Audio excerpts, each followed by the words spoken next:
নমস্কার, আপনারা শুনছেন সাহিত্যম। বাংলা সাহিত্যের ইতিহাসে এমন কিছু কবিতা আছে যেগুলি শুধু কাব্য নয়, স্মৃতি, অনুভব আর অস্তিত্বের এক অপার যাত্রা। শব্দের মধ্যে ডুব দেওয়ার এই যাত্রায় আজ আমরা নিয়ে এসেছি এক অনন্য কবিতা, এক প্রত্যাবর্তনের প্রতিশ্রুতি, এক অন্তরাল বেদনার কণ্ঠস্বর।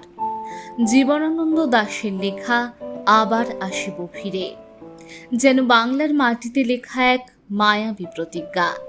এই কবিতায় নেই কোনো উচ্চকিত ভাষণ, নেই অহংকার, আছে এক নরম টান, এক নিঃশব্দ আকুতি।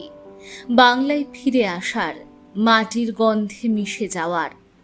কখনো পাখির ছায়ায়, কখনো নদীর ধারে, আবার কখনো এক কিশোরীর চোখে চোখ রেখে এই কবিতায় ফিরে আসে সেই চেনা, শান্ত অথচ গভীর ভালোবাসার বাংলা।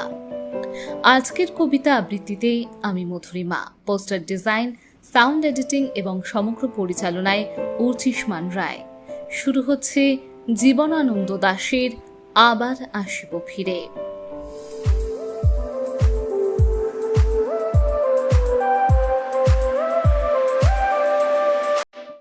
আবার আসিব ফিরে ধান সিঁড়িটির তীরে এই বাংলায়, হয়তো মানুষ নয়, হয়তো বা শঙ্খচিল শালিকের বেশে, হয়তো ভোরের কাক হয়ে এই কার্তিকের নবান্নের দেশে। কুয়াশার বুকে ভেসে একদিন আসিব এই কাঁঠাল ছায়ায়, হয়তো বা হাঁস হব, কিশোরীর ঘুমরো রহিবে লাল পায়। সারাদিন কেটে যাবে কলমির গন্ধ ভরা জলে ভেসে ভেসে।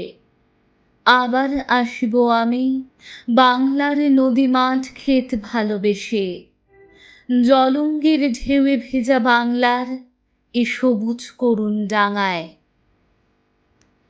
হয়তো দেখিবে যে সুদর্শন উড়িতেছে সন্ধ্যার বাতাসে, হয়তো শুনিবে এক লক্ষ্মী প্যাঁচা ডাকিতেছে শিমুলের ডালে, হয়তো খইয়ের ধান ছড়াতেছে শিশু এক উঠোনের ঘাসে।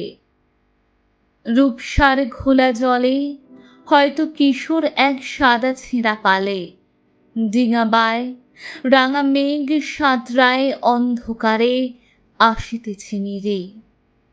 দেখিবে ধবল বক, আমারই পাবে তুমি ইহাদের ভিড়ে।